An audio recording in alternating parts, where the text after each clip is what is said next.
negara yang kata kepercayaan kepada Allah tak nak sebut kepercayaan kepada Tuhan. Saya kata ada Tuhan lain selain Allah ke cikgu? Sampai sekarang cikgu tu dah jawab lagi. Saya tanya cikgu, ada Tuhan lain ke selain Allah? Sebab saya yakin yang Tuhan yang satu adalah hanya Allah. Dan saya pun bagi tahu anak-anak saya tak ada Tuhan selain daripada Allah. Walaupun saya kadang-kadang lalu lepas batu kif, yang patung tinggi-tinggi ke batu kif, saya bagi tahu anak saya apa, yang ni patung apa, ini robot.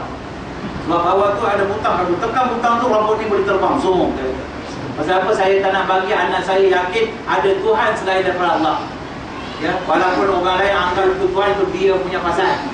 Ya, dan saya tak nak. La ilaha illallah. Ini kalimah kita, la ilaha, tidak ada Tuhan yang berhak disembah illallah selain daripada Allah. Siapa kita nak pergi mengikrar Tuhan-Tuhan lain pasal nak jaga hati kaum lain?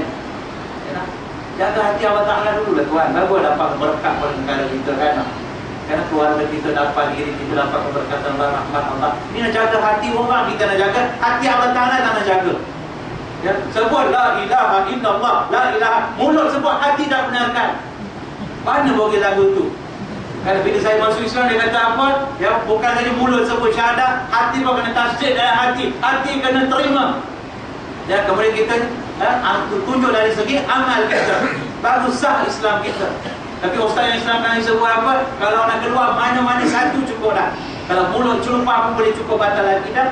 Kalau hati kita tak yakin boleh keluar akidah. Kalau kita pergi pecah kelapa dekat tukang hidup boleh keluar akidah.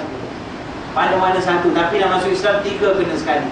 Kenapa kita begitu malu nak sebut? Nabi sebut kulil haqqa, pergi sebut yang benar, yang hak, walaupun kamu rasa panggil kulil haq wala, dan Nabi sebut Allahu Akbar.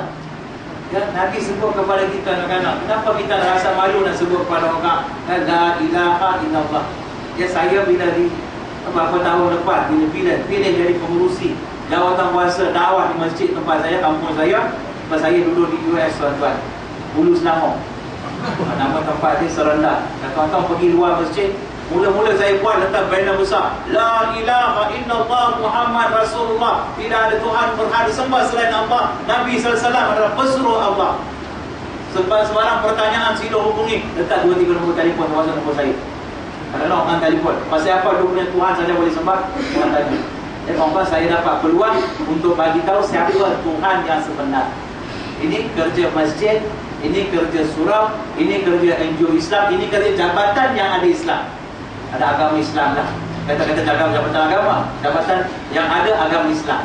Ada jabatan yang tak ada agama Islam. Macam semalam anak saya Sumayyah darjah 1.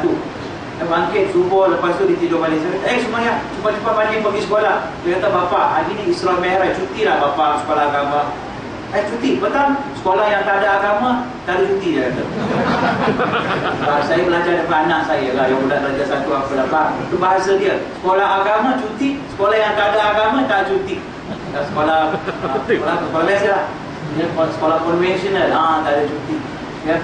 Nak kita kena pupuk dari kecil-kecil, bukan saja kepada diri kita, tapi anak-anak kita. Cuba tanya anak-anak saya, rukun yang kita sebut kalimah la ilaha illallah ni ada berapa rukun? Ada berapa rukun tuan-tuan? Tahu dong orang sini lah. Cuma tahu, saya tahu.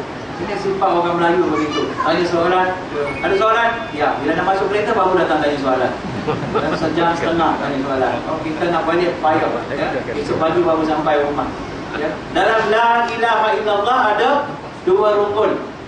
Rukun yang pertama apa? Rukun nafi. Nafi semua la ilaha.